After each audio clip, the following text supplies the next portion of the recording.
crazy artificial island in the North Sea that could supply renewable energy to 80 million people in Europe is set to open in 2027.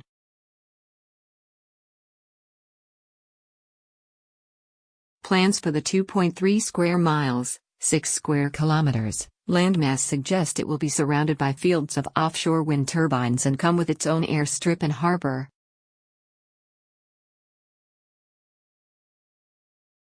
The North Sea Wind Power Hub, which will be home to a small team of permanent staff, will send electricity via long-distance cables to Britain and the Netherlands, and later to Denmark, Germany, Norway, and Belgium.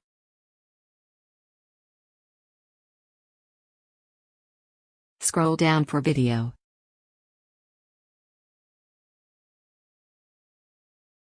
Dogger Bank, 78 miles, 125 kilometers, off the East Yorkshire coast, has been identified as a potential shallow and windy building site for the £1.3 billion, $1.75 billion, project.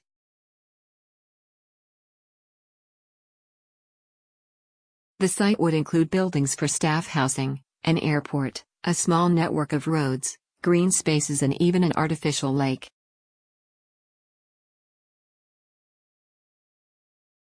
Dutch power grid operator TenneT, the project's backer, recently released a report claiming the island will be billions of euros cheaper than conventional wind farms and international power cables.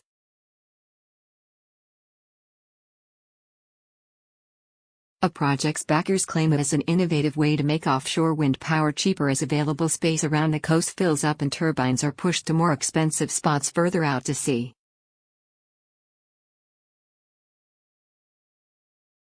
Rob van der Hage, who manages TenneT's offshore wind grid development program, told The Guardian, "It's crucial for industry to continue with the cost reduction path.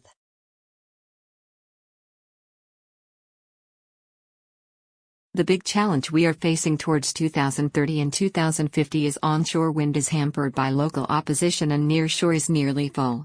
It's logical we are looking at areas further offshore."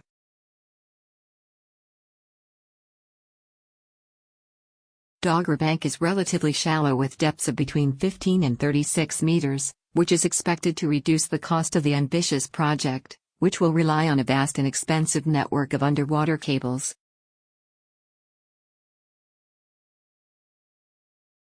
The island would take up around 2 to 2.3 square miles, 5 to 6 square kilometers, to accommodate its equipment.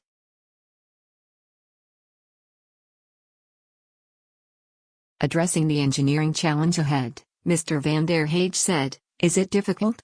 In the Netherlands, when we see a piece of water we want to build islands or land. We've been doing that for centuries. That is not the biggest challenge."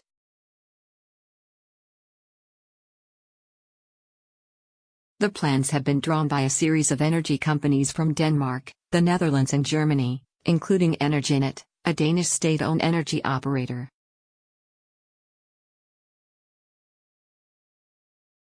Discussions with other energy companies and industrial partners, who together will pay for the project, are ongoing.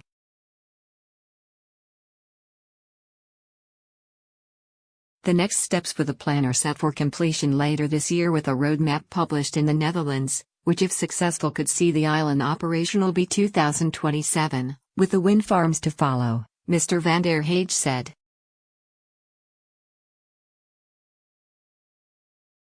Dutch power grid operator TenneT announced last March that Energinet was the first partner for its plan to create the offshore energy hub.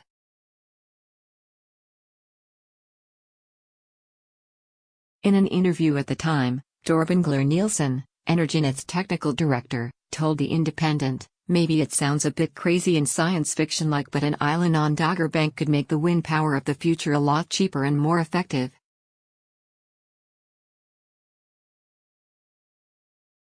TenneT says that the large European electricity network is based on a hub-and-spoke principle, and was designed to help the European Union to meet targets for cuts on its carbon dioxide emissions.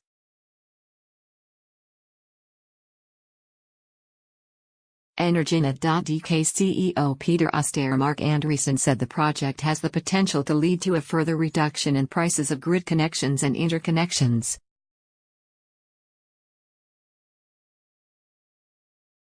TenneT announced last year it is investing £21 billion, $26 billion, over the coming decade to support a number of offshore wind and onshore renewable projects currently in the pipeline.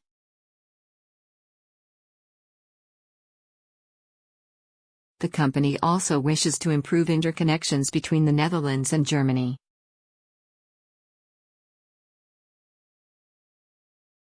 The amount is an increase from the £19 billion, $23 billion, in a March 2016 forecast, after the Dutch government announced plans last autumn for a major acceleration in funding for renewable energy projects.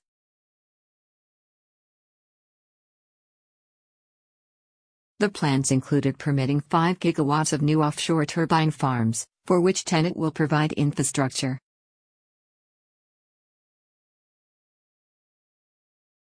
If we want to exploit all this green electricity in our Northwest European region to the full, we cannot do so without new power transmission links, both onshore and offshore, CEO Mel Kroon said in a statement.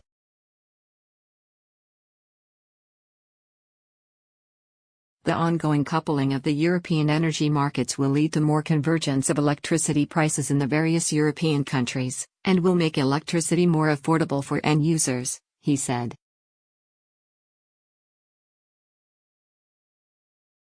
TenneT reported 2016 underlying operating profit of €701 million on revenue of €3.23 billion, $3.41 billion, both down slightly from 2015, due to lower reimbursements for its services.